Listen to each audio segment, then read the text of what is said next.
a year or so. But I'm so sorry. It has just been a whole lot. But I've really sensed God telling me, oh, you need to come back. You need to come back to this platform.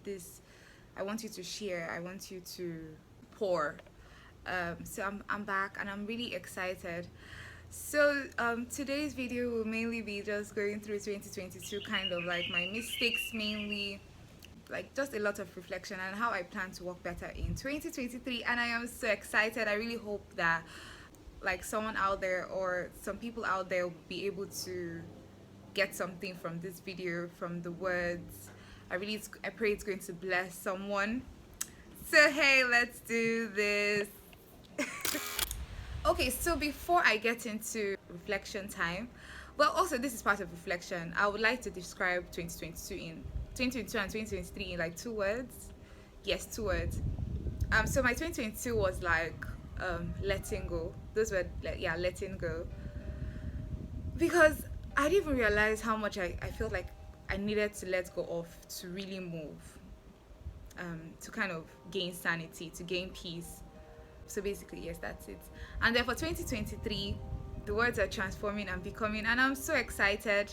Well, trust me, I'm very sure. I can even sense God telling me, oh, look, it's not like it's going to be easy, but it's going to be worth it if you apply yourself to the process. To the process of transforming and to the process of becoming. Now we're getting into it. And so the first one was financially. I literally realized how I was literally getting broke almost every month towards the end. But you know, the good thing is that God got me. God got me. But I knew that it was a problem. I had to really look into it. I was watching videos on saving, which I'm going to really fully apply next year. Or rather this year, I mean, because you're going to be watching it 2023. And then also I looked inwards and really asked myself, okay, what is really the motive? Why do I spend the amount I spend? Why this? Like my love language in the act of receiving, I love I'm an act of service girl. But when it comes to the act of giving, like to give people, I'm gifts, yes, gifts, right? Yes, gifts. So I feel like one way I have to love someone is like I need to give someone. Then for close friends or like, you know, some people that I really want to be so grateful to, I'll be like, oh, I need to spend this amount. No, I can't spend less than this. I should spend this amount. And I think I had to really ask myself, like, wait, what does it really mean to love someone? Because these are questions you have to ask yourself. Especially if you're like someone like me, who feels like spending on someone or giving someone gifts is a way of telling this person, oh, I love you and I'm really grateful for all you do for me, for everything. It's not really the amount.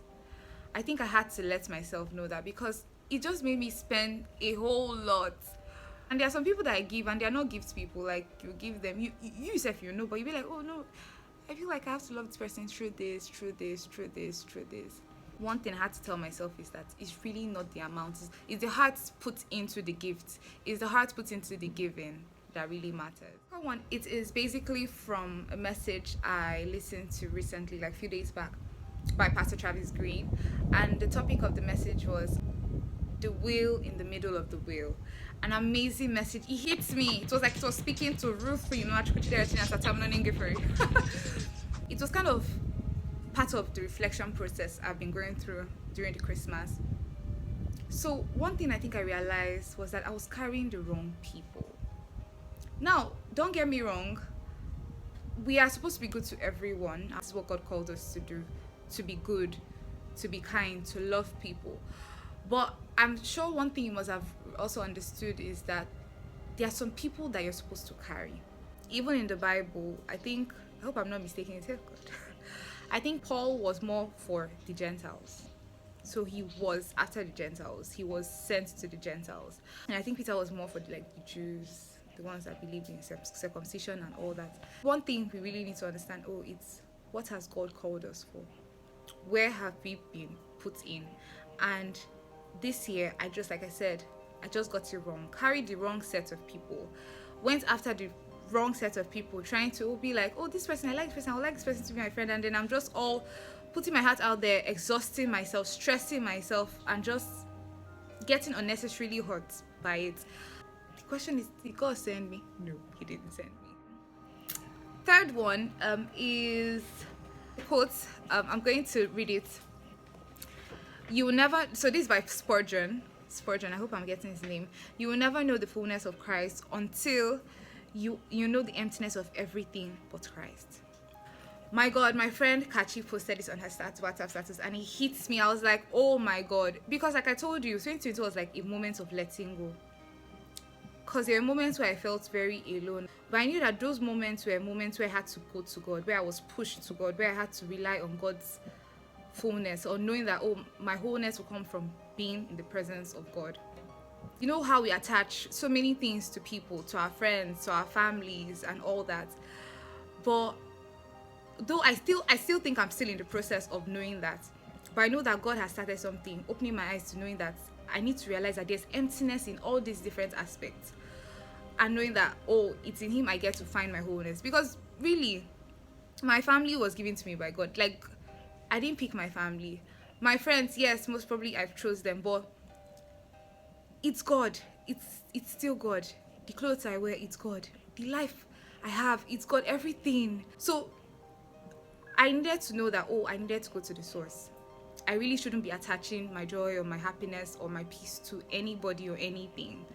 So that's one big thing I took. And I really hope to do better in 2023. Relying more on God.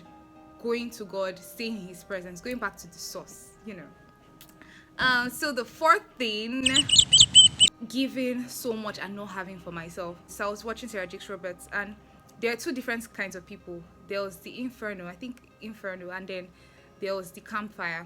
The Campfire is giving warmth to every other person. Then the Infernos are those that are actually from the inside, from within out, like inside out. They are giving themselves warmth, and then still, because of how much they give themselves, they have enough to give others, that kind of thing.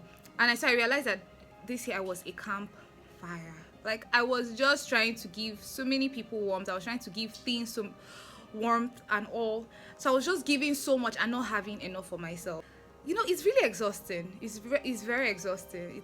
It's a whole lot of stress. It's something I would advise some people against. Don't do that. Really have time to like just take a step back and just be like, okay, I am on a leave, I'm on a break. I just want to go to God. I just want to rest. I want to focus on myself. I want to focus on my light. I want to make sure, oh, my light doesn't dim. Oh, I want to make sure that my star is still shining, that kind of thing. So you just take a step back and breathe, you know, and breathe. Because really, you give from the overflow of yourself. And if you're not overflowing and then you're not giving what you're supposed to keep to yourself, you're just giving and giving. It's really exhausting. Okay, so the last point is I didn't prioritize myself enough. Like I said earlier, from the overflow of you is what you're going to give to people. I didn't overflow. There were times I overflowed. Then there were times that I was really just giving out what I was supposed to keep. I think I was just so focused on, oh God, is this person or this group of people fine? Are they fine? You understand? Like, just exhausting myself in that manner. Like I said, okay, I didn't say it, but doing this video is very, like, it's pretty scary, but I really have to come out and say the truth. I have to be as vulnerable as possible, because I want you guys to really ask yourself some questions. You really need to reflect and really focus on you, basically. I was listening to something, someone said I needed to prioritize myself so I can be able to prioritize others. Do you understand? So if you're not okay, if you're not fine, pouring so much into people, and then you yourself feel affected, you yourself you feel you're damaged and you're not healing properly, it's a whole lot. So this 2023, my plan is to prioritize myself better, date myself more, eat better. And another thing is to prioritize what God is telling in that season of life. To prioritize God's word over other things. Even if, as much as those things are important, as much as my duties are important, I need to set priority of God's word for me in that season. I really want to be as submissive as possible to God. There's a lot God is saying to a lot of us, or to everybody. There's something God is saying, but the thing is that we need to really sit down and listen. We need to learn to be still. It's okay to love yourself. It's okay to take care of yourself, because if you're not well taken care of, the people attached to you, the people you're supposed to pour into, won't be able to like have it efficiently. So hey, take care of yourself. Okay? So have a beautiful 2023. I feel like you should really sit down and look into yourself, look inwardly. How far? How is 2023 going to go? Every month, ask God for a word.